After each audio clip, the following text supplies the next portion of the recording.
بسم اللہ الرحمن الرحیم۔ شروع اللہ کے نام سے جو بڑا مہربان اور نہایت رحم کرنے والا ہے۔ محترم عزیز دوستو، السلام علیکم۔ محترم ناظرین، آج کی اس ویڈیو میں ہم پیش کرنے جا رہے ہیں ایک ایسا واقعہ جسے سن کر آپ حیرت میں پڑ جائیں گے۔ یہ واقعہ ہے ایک بدکار عورت کے شوہر کو اللہ والے کی نصیحت کا۔ اس واقعے کو مکمل طور پر سمجھنے کے لیے اس ویڈیو کو اینڈ تک ضرور دیکھیں۔ محترم ناظرین، کسی زمانے میں ایک شخص بہت غریب تھا۔ اس نے غریبی کی حالت میں شادی کی۔ اس کی شادی کے فوراً بعد اس کی بیوی نے اسے مشورہ دیا کہ ہمارے حالات بہت خراب ہیں، جتنے تم کماتے ہو اتنے پیسوں میں ہمارا گزارا نہیں ہو سکتا، لہذا تمہیں کسی رئیس آدمی کے پاس نوکری کر لینی چاہیے تاکہ ہماری مالی صورتحال بہتر ہو جائے۔ شوہر مان گیا۔ ابھی تو اس کی بیوی کو ایک بچہ بھی نہ تھا۔ وہ اپنی بیوی کو بھری جوانی میں چھوڑ کر ایک رئیس آدمی کی تلاش میں اپنے گھر سے نکل گیا تاکہ آنے والے دنوں میں بچوں کا بہتر مستقبل بن سکے۔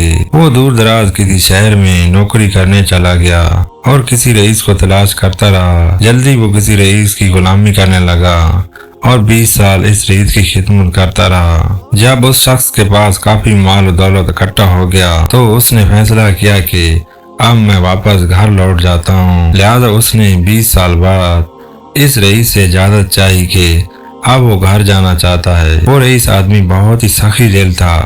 اس نے اس کو بہت ساری بکریاں، گائے اور اونٹ دے دیے اور بہت ساری مال و دولت دے کر گھر واپس بھیج دیا۔ اس کا گزار ایک جنگل سے ہوا۔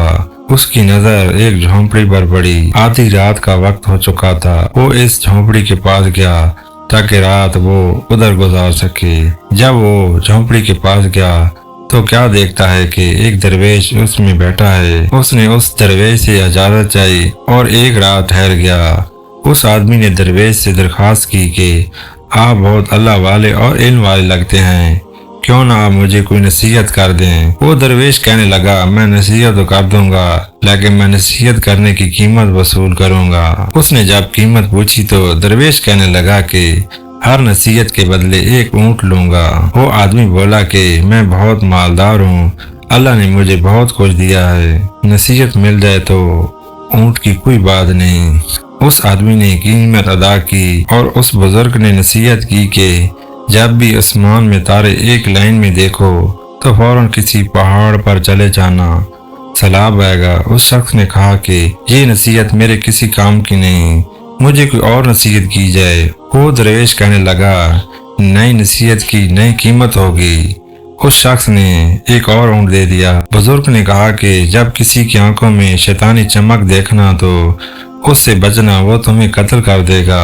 وہ آدمی اس بزرگ کی دونوں نصیحتیں سن کر کہنے لگا، یہ نصیحتیں میرے کوئی کام کی نہیں، اس لیے مجھے کوئی اور نصیحت کیجیے۔ درویش کہنے لگا، ایک نئی قیمت وصول کروں گا۔ اس نے ایک اور اونٹ دے دیا۔ بزرگ نے کہا، رات کو پچھتا کر سو جانا اس سے کئی بہتر ہے کہ تم کسی کا قتل کر دو۔ یہ نصیحت سن کر وہ آدمی خاموش رہا اور دل میں سوچنے لگا، یہ نصیحتیں میرے کسی کام کی نہیں ہیں، لیکن اب 3 اونٹ ضائع ہو چکے ہیں، اس لیے وہ چپ کر کے سو گیا۔ صبح ہوتے ہی وہ اپنے گھر کی جانب روانہ ہوا اور وہ اس بزرگ کی باتوں کو بھول گیا۔ وہ گھنے جنگلوں کو پار کر کے ایک گاؤں میں پہنچا۔ کافی رات ہو چکی تھی۔ اس نے گاؤں میں رات گزارنے کا فیصلہ کیا۔ رات کو سونے سے پہلے اس نے آسمان کو جب دیکھا تو تمام ستارے ایک لائن میں دیکھ کر اس بزرگ کی وہ نصیحت یاد آ گئی۔ اس نے گاؤں میں شور مچا دیا کہ گاؤں والوں جہاں سے چلے جاؤ، سیلاب آنے والا ہے، لیکن کسی گاؤں والے نے اس کی بات پر یقین نہ کیا۔ لوگ اس کا مذاق اڑانے لگے اور جب گاؤں والوں نے اس کی بات نہ مانی، اس نے اپنا سامان اٹھایا اور اوپر پہاڑ پر لے گیا اور وہاں پر سو گیا۔ جب صبح ہوئی تو اٹھا، دیکھا کہ نیچے سیلاب آ چکا ہے، سارے گاؤں والے ڈوب چکے ہیں۔ وہ کچھ دن ان پہاڑوں پر رہا۔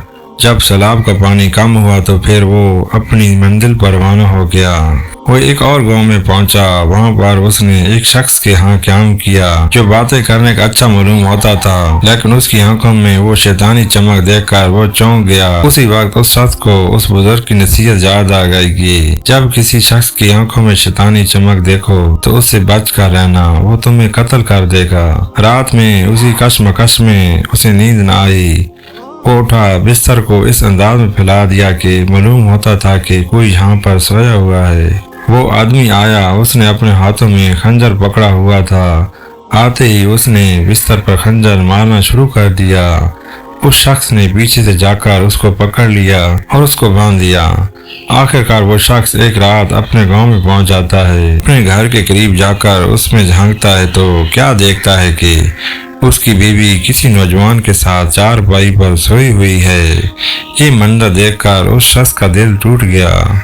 وہ اپنی بیوی کو اس حالت میں دیکھ کر بہت غصے میں آ گیا اور آگ بگولا ہو گیا۔ وہ سوچ بھی نہیں سکتا تھا کہ جس عورت کے لیے اس نے 20 سال محنت اور مشقت کر کے اتنا مال جمع کیا تھا وہ بے وفا اور بدکار نکلے گی۔ اس کے دل میں خیال آیا کہ مجھے اس نوجوان کو قتل کر دینا چاہیے۔ قتل کا ارادہ کرتے ہی اس کو اس درویش کی وہ نصیحت یاد آ گئی کہ کبھی قتل کر کے نہ سونا اور پچھتا کر سو جانا۔ وہ سوچتا ہے کہ پہلی نصیحت بھی کام کر گئی اور دوسری نصیحت نے بھی میری جان بچا لی، لہذا وہ وہاں سے چلا جاتا ہے اور گاؤں کے باہر آ کر رات گزارتا ہے۔